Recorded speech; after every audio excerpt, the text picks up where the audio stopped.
Hey y'all, happy Sunday and welcome to this week's live Q&A session. This is the portion of the show where we allow YouTube to send out notifications that we're going live. If you're watching this live Q&A on replay, please scrub ahead until this graphic disappears and the actual show begins. If you're watching live and you have any comments or questions, please go ahead and put them in the live chat. But for now, grab a beverage, sit back, and relax while the countdown timer does its thing. Then we'll get started.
Nice and smooth like it should be on a Sunday. Hey, y'all. Happy Sunday to you. Hope everybody's doing well.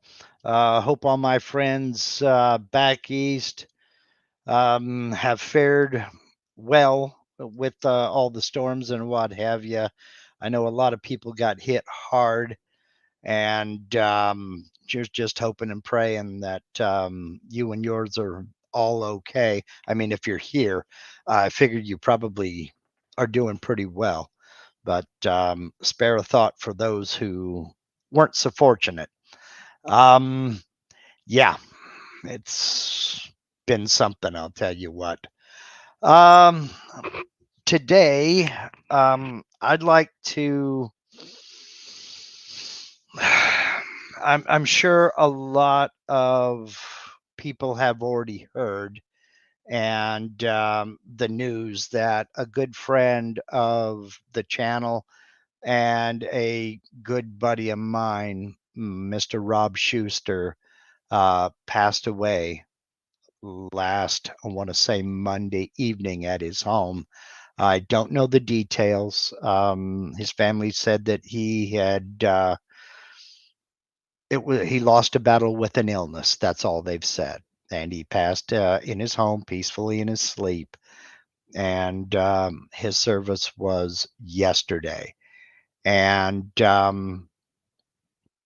it's never good losing someone like that, especially it was a shock from out of the blue, and nobody saw it coming. Nobody expected it, and at least no nobody that I know expected it. And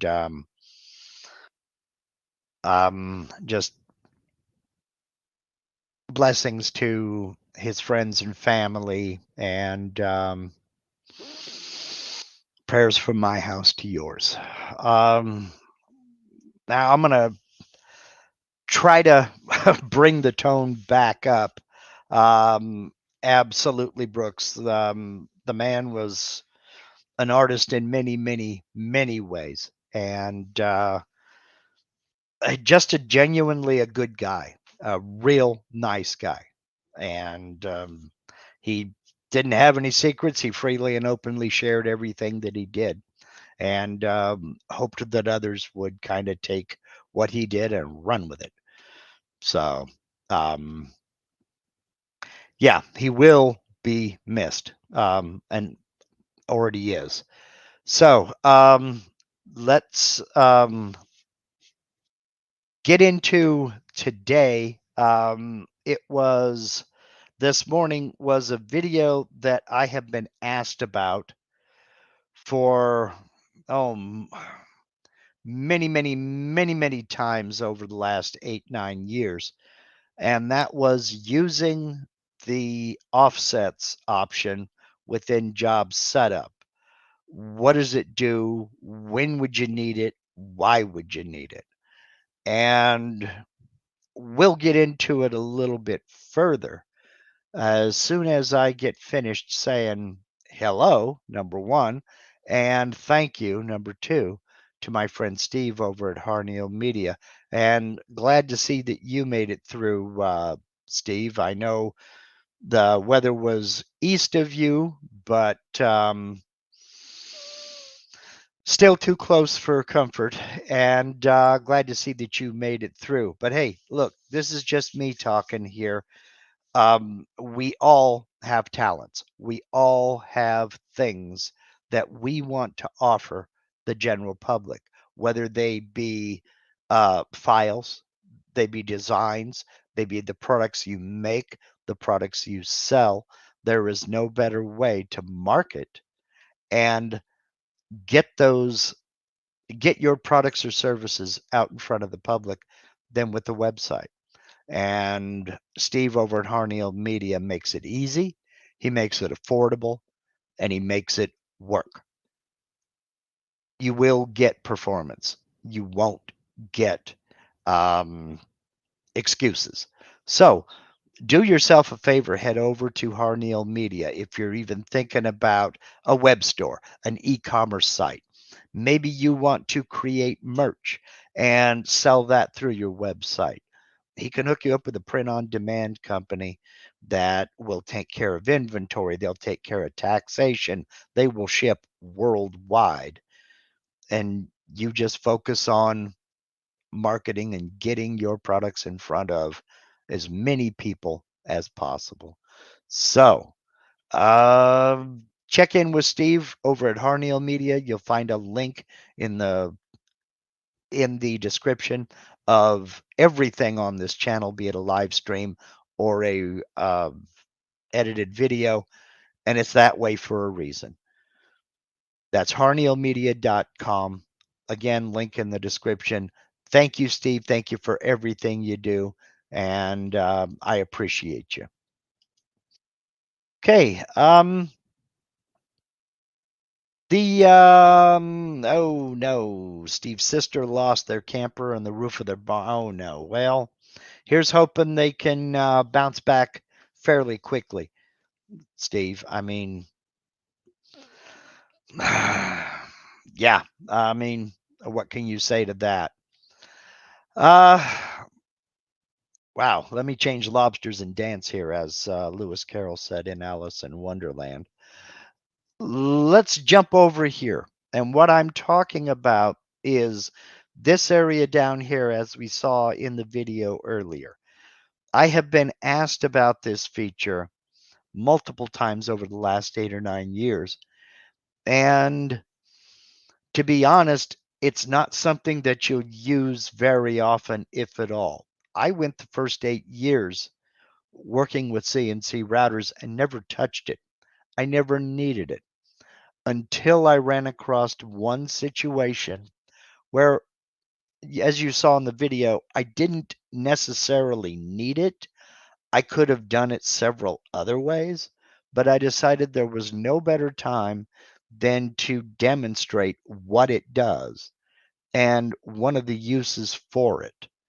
Now, yeah, I could just as easily have left my XY datum in the center and put that piece of work material in the middle of my table somewhere, set my XYZ 0 and gone for it.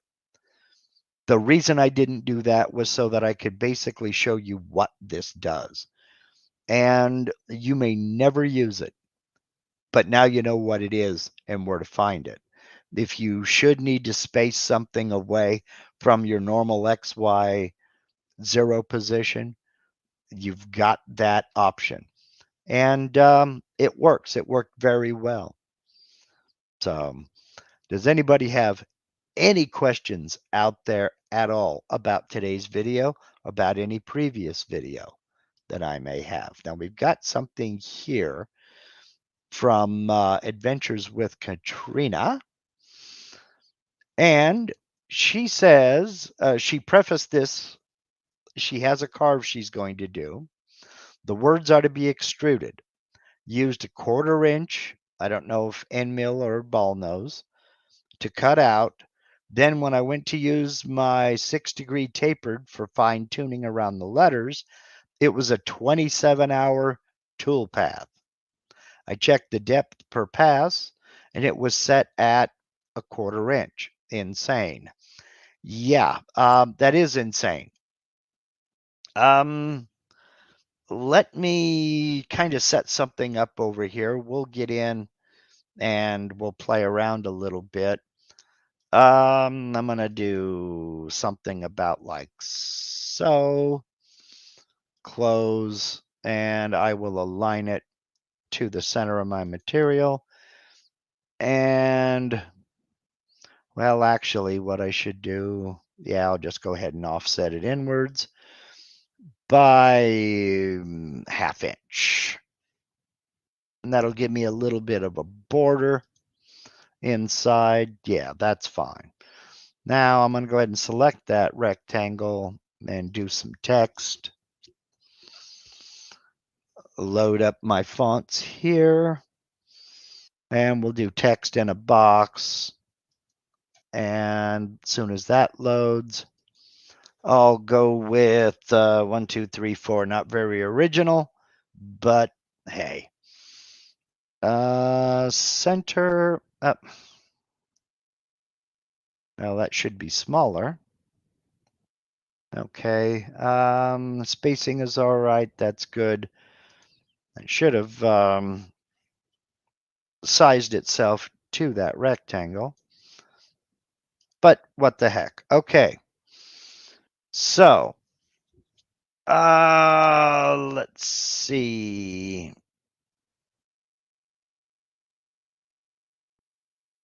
I'm going to select the text, select my inside border here, and we'll go over. And what we're going to do is we're going to attempt to pocket this out. Now, I don't know how you were doing this, Katrina, but generally speaking, I would go with a pocket toolpath. Now, also something to think about, something to take into consideration is your depth of cut.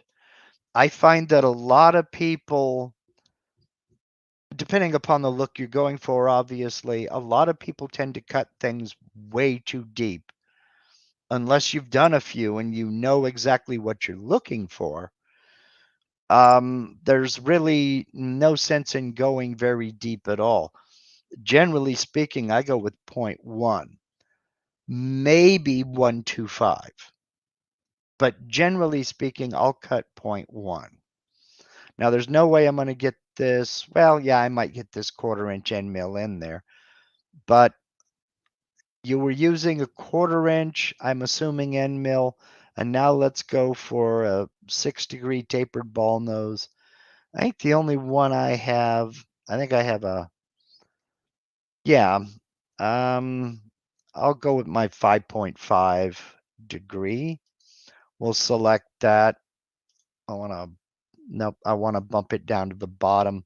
I'll use my 1/4 inch end mill to hollow most of this out. I don't think that's going to work. This is pretty small. We'll give it a shot, see what happens. Let's see now. I want to cut conventional. And we'll go raster. I'm not going to bother with a profile pass because the tapered ball nose will get the profile pass. And now let's go ahead and calculate. Now what's going to happen is the 1/4 inch end mill is going to try to clear out most of it, everything it can get. And then the ball nose is going to finish up. Now, let me look over here. My clearance pass is going to take my machine about 1 minute 41 seconds. And the pocket's going to take about 43 with the tapered ball nose. So it is going to take it quite a while to get done, but not 27 hours. What I would suggest, if you're getting something like that, and I'll go ahead and preview all these just to see how we look. If you're getting if you're getting estimated times like that, you need to get back into your toolpath and see what's going on. Total of 45 minutes to cut this. Even that is a little bit long. And what it's going to come down to is probably, I'll get into my tapered ball nose here, and I'm going to go into edit. Make sure the tapered ball nose is selected. I'm going to come down here and I'm going to look at my pass depth. That's fine for this ball nose. My step over, it's okay. There's the deciding factor there, my feeds and speeds. A 1/16 of an inch tapered ball nose, I could probably go faster than 50 inches per minute. But I'm not 100% certain depending upon the material I'm cutting. If I'm cutting foam, sign foam or something like that, I can go a heck of a lot faster than this, probably closer to 120. If I'm cutting hard maple, I'm going to start with what I have here, and my controller allows me to increase my feed rate on the fly as it's cutting. I'll probably bump this up to about 35 instead of 25, my plunge rate, remember that the machine is going to move at the rate of the slowest axis. So if I have my, let's go back here and look at this. If I have my feed rate set at 50 and my plunge rate set at 35, if that bit is ramping in, it's going to move at 35. Okay. So it's always going to run at the rate of the slowest axis. Now, if you are doing a 3D carve, depending upon what you're doing, you might get away with using a let me turn off those vectors. There we go. With using a pocket rather than a 3D toolpath. Okay.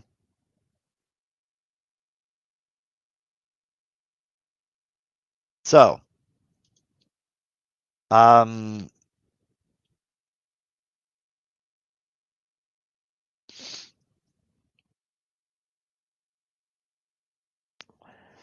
Russell Faraday, not sure it would add much time, but lots of nodes on vectors can cost a lot of time. Worth convert to curves, maybe.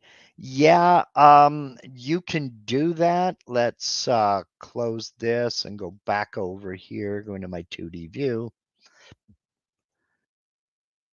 And let's right click, convert to vectors. And with them highlighted, with them selected, come over here to my curve fit tool. And I'll click on it and we see how many nodes we have in this font. That's not too bad. We might be able to clean it up a little bit. I'm going to try circular arcs and see what is going on. I do want to keep sharp corners and I want to replace the selected vectors. If I don't replace the selected vectors, I'm going to have duplicates and I don't want that. Okay. Now let's preview that and see. That might be okay.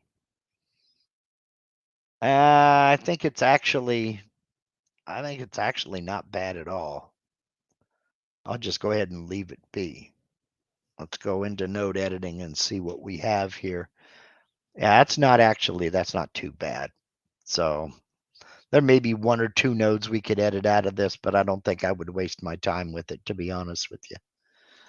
So I don't know that would be a factor here. Let's Control Z to go back to a text object. Yeah, there we go. So depth was only 1/8 of an inch. Okay, that's not too bad. Was it on? Were you doing a 3D toolpath or were you using pocket toolpaths? Because 27 hours. I mean, I don't know what the whole design is, but if it's estimating a 27-hour carve, something is wrong. You might just redo the file and see that maybe something happened in there that shouldn't have happened, you know. I have had that happen before and I can't explain it, where I'll get something simple like this and go to save it, and it's a 25 megabyte file. And if I preview toolpaths, there's something wrong. Okay, it was just letters and a dog shape. Yeah, something's going wrong. I don't know why it would be 27 hours. But do check on both of your bits, go into edit and do check your feed and plunge rates and adjust them to something a little bit more reasonable. So I never did recalculate after I changed that to 35. Let's do that. We'll go OK. We'll calculate. Then I'll close that, go back into the toolpath summary, and that saved me about a minute. So not a whole heck of a lot because there aren't that many plunge moves out here. So I mean, I really can't explain why something like that, I don't know why it does it. Okay, Kurt is asking, what is the scale factor and rapid rate settings on the toolpath summary? When it's trying to estimate how long it's going to take, it's taking into account all these red lines here. And again, to read a toolpath, the red lines are rapid moves. That's where the tool is out of the material and is moving as fast as it can, as fast as your machine will let it. That's this rapid rate. So, for instance, my rapids set on my machine is 600 inches per minute. So I enter 600 inches per minute here. The scale factor, what I'll do is I'll take this estimate, and then as the job is actually cut and finished, I can come along, I'll write down the actual time that it took, the elapsed time, and I will start adjusting this scale factor until this time more closely matches the time that it actually took to cut. And that'll give me my scale factor. Like mine is 1.2. So what it's going to do is it's going to adjust these times so that these are closer to what it's actually going to take. Because you can set something at 50 inches per minute, as I was just saying, but it may not actually move at 50 inches per minute. Now, personally, I don't give these a whole heck of a lot of credence. I don't really use these very often. I do it on videos, but I don't normally pay attention to this because I'm generally speaking, I don't care how long it takes. I'm a home hobbyist, So let's see. AL Peleg is asking, wouldn't using a slightly smaller clearing bit save all the time it later takes to go over all the flat blue areas? Yeah, it sure could. It could save a lot of time. I was basing the toolpath on what Katrina told me. But yes, if you have an 1/8 inch end mill, it may take a little bit longer to clear this out, but it's going to be a lot faster clearing this out. So let's close this and take a look at that. If I come up here and I get rid of the 1/4 inch end mill and I select an 1/8 inch end mill, let's see what it'll do. 1/8 inch end mill, shaboom, and we'll calculate that. And now I've got a heck of a lot less time it's going to spend cleaning up the corners, but it's going to take a lot more time out here. Let me go back in there. I don't want to offset that end mill. I want to raster that end mill. Calculate. There we go. And now let's close that and jump over into the toolpath summary. And I've just shaved 25 minutes off of that carve. So yes, using a smaller end mill out here shaved a lot of time off of that. So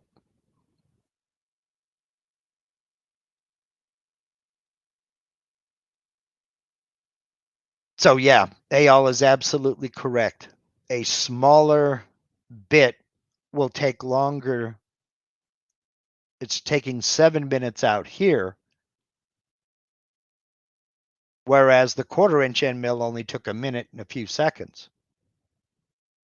But because it's able to get into these areas a lot smaller, that tapered ball nose has a lot less it's got to clean up. Now you're only doing that.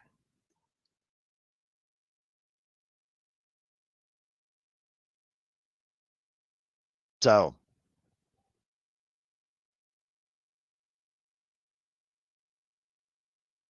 it's a balance. It is a balance.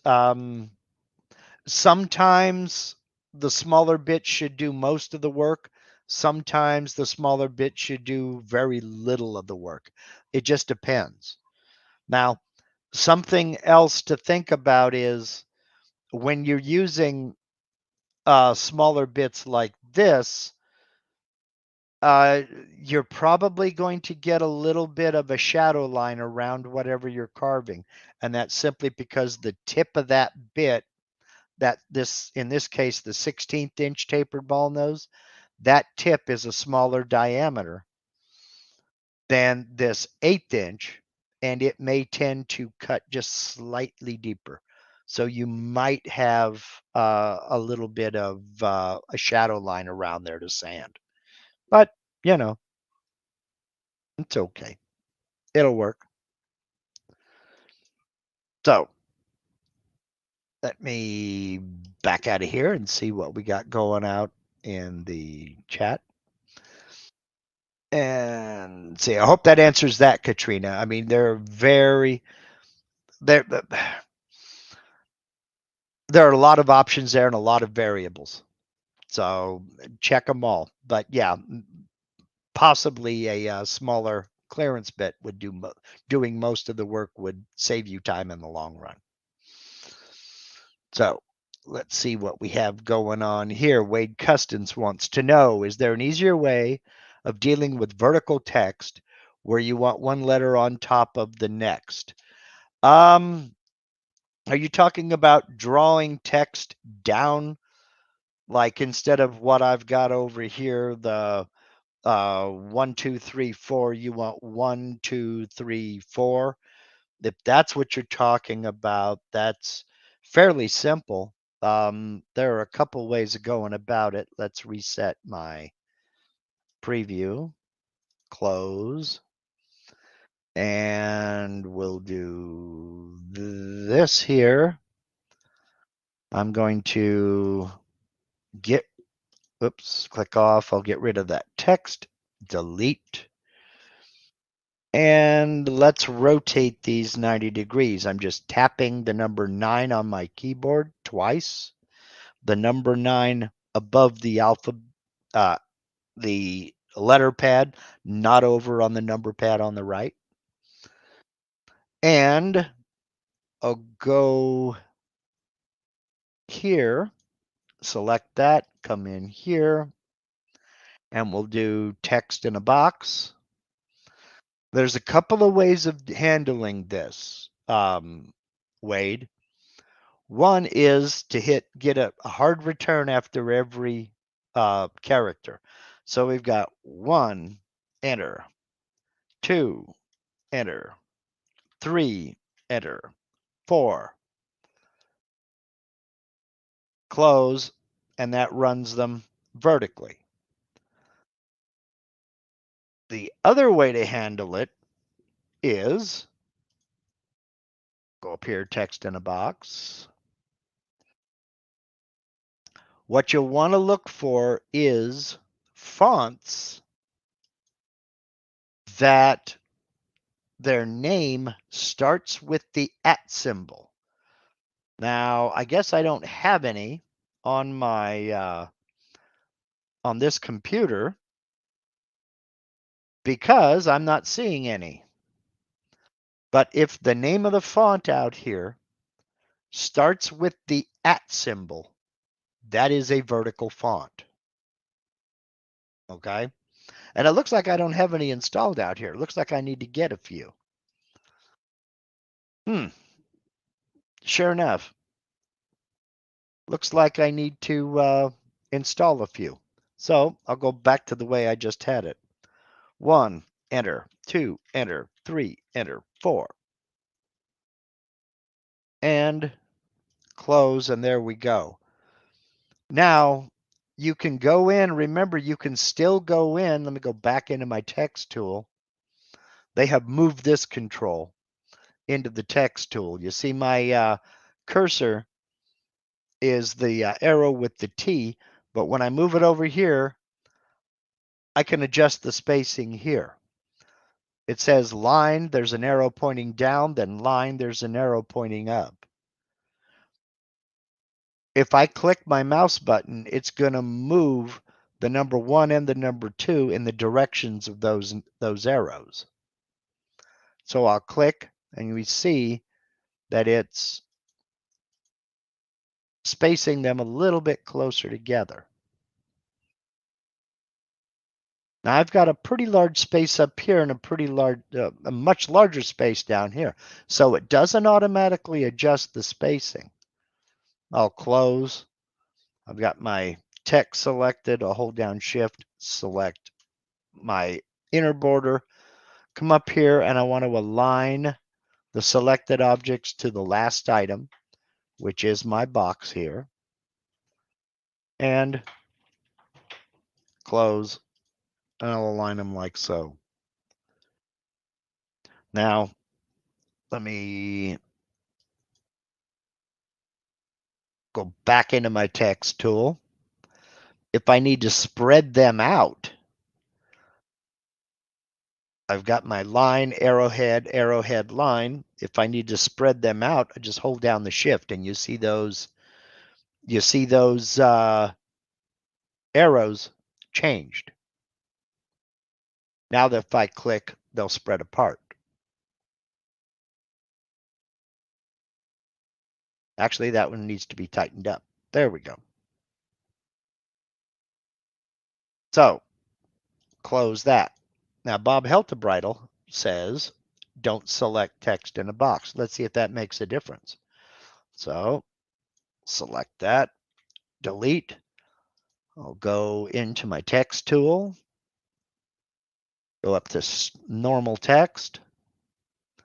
Now I have my @ symbol. Now I've got my @ symbol. Okay. So we've got, I'll just try this. I don't know what it means. And I'll just type in 1, 2, 3, 4.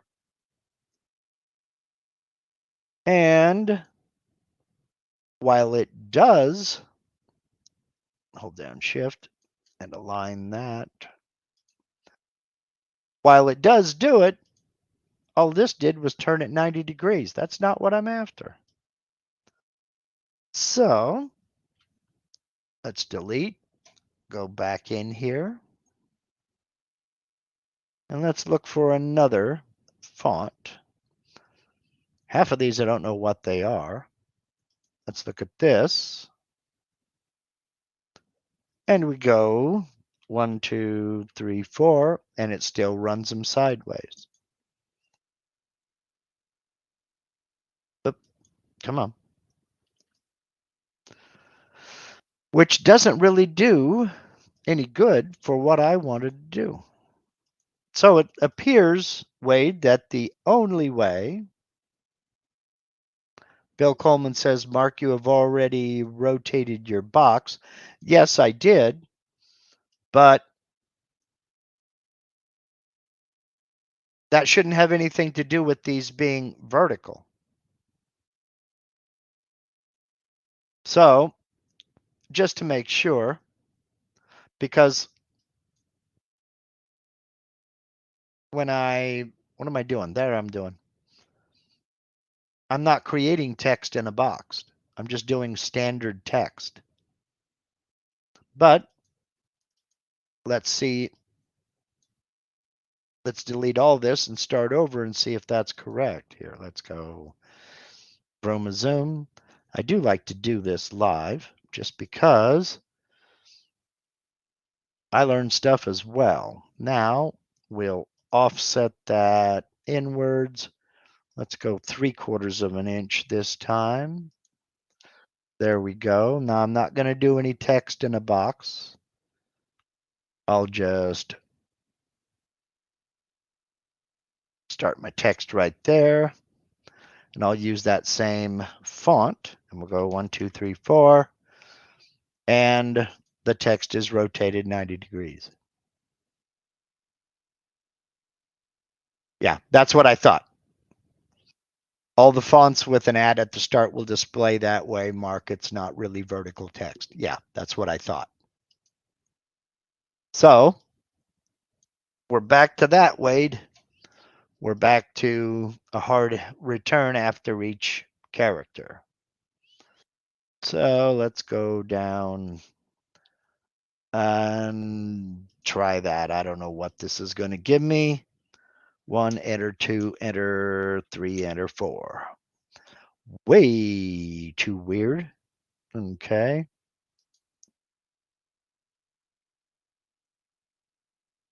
And I don't like that at all.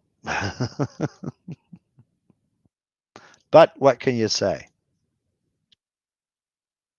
All right. So let's remove that. Okay. Keith, thank you very, very much for the super chat.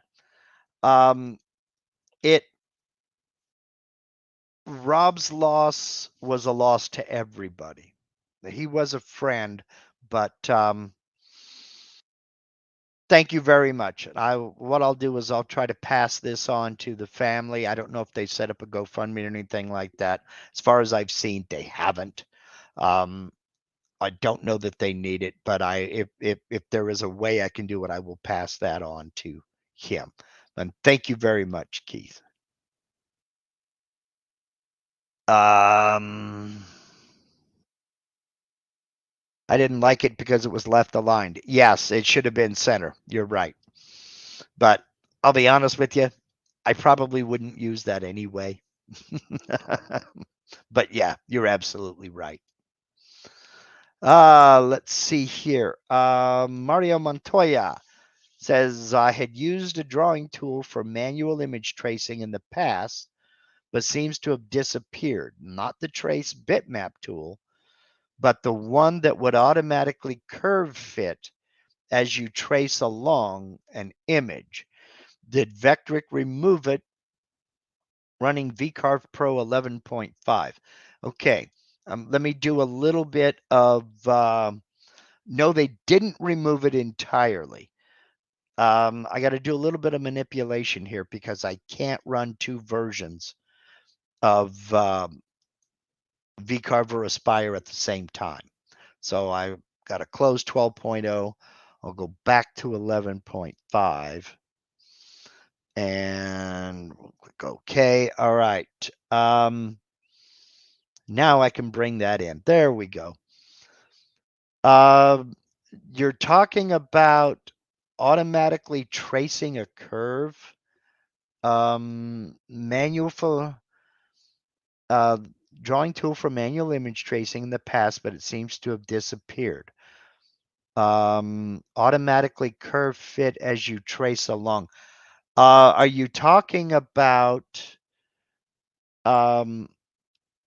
create a draw a curve? And then there's freehand drawing. Is that what you meant, Mario?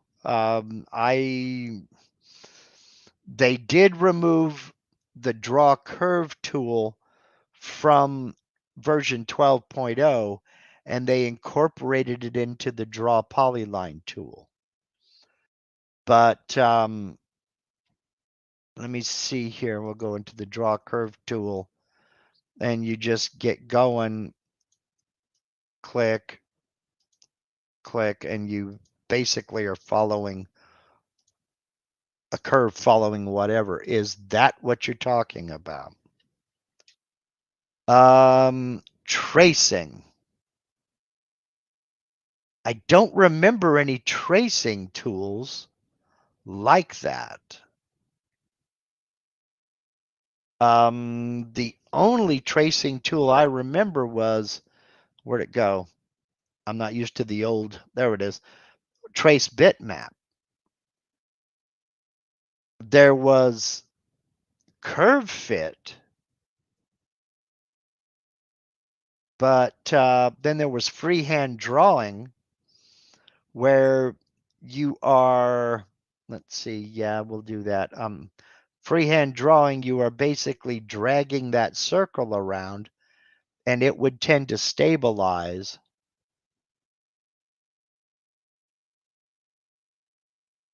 And let's see, smooth it, stabilize a little bit more here, pick up where I left off.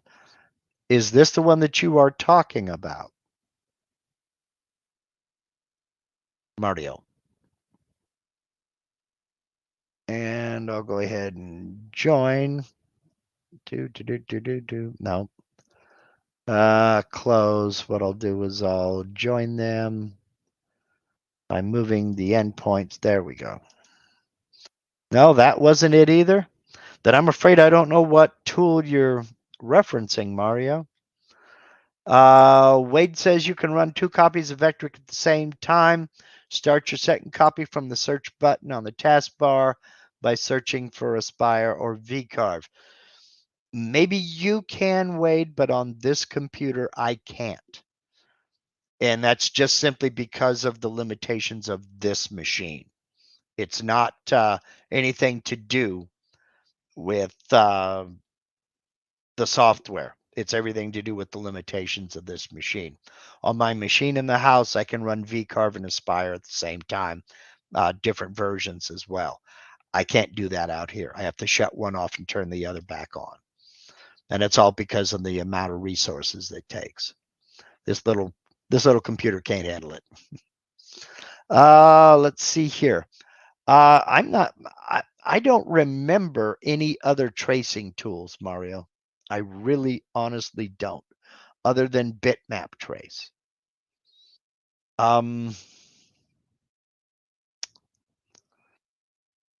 Maybe somebody else can fill me in. Are you sure it was in VCarve or Aspire? Because there are other programs that do have tracing tools, but I have not seen them.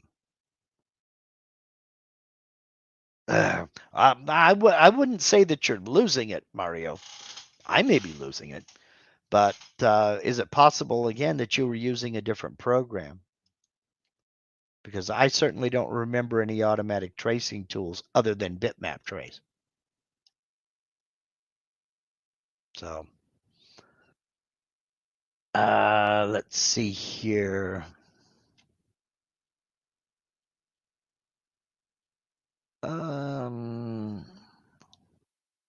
Chris Robertson, welcome aboard. Are you rejoining? Because I thought you were already a member. But welcome aboard no matter what. We will be doing a members only live stream tomorrow. And you are cordially invited. The way to find the link to the live stream, let me bring it up, and is to go to my YouTube channel and look right down here. You'll see home videos, live playlist, community. Go to the community tab and you'll want to scroll down a little bit. I'm not going to scroll because that would spoil it for everybody. But that's where you'll find the links to the live Q&A, to the members only live stream. Yes, rejoining. Okay, well, glad to have you back then. So thank you for coming along. I do appreciate it. And you know that if you are on Facebook, to get a hold of me and send me a link to your Facebook profile, and I will add you to the super secret private Facebook group, show you the secret handshake, and bring you into the chat and the whole ding dong thing. We got a great group over there. These guys are going nuts. And if you have a laser, they have started a laser challenge. Full details, check the community tab. So I got nothing to do with that. I got no laser. Well, happy to have you back. Happy to have you back. So, all right. Are there any more questions? We're sitting right at 50 minutes. And I knew that today's topic was going to be a short one, and that I wouldn't get a whole heck of a lot of questions about those offsets, simply because it's pretty simple and it's not something that you use very often. As far as the Absolute Beginner series is concerned, I had never intended on remaking the entire series. There were just a few things that needed to be updated because of the new software. But I don't know that I'm going to be remaking any more of the Absolute Beginner series. I am in the middle of another project, and I hope to have that project, I hesitate to say finished, because I'm going to be finishing, meaning applying a finish to the project, probably over the course of the next week. So I don't think it'll be next week's video. But we'll get into that later on. The members already know. Channel members get early access. Let's see here. Let's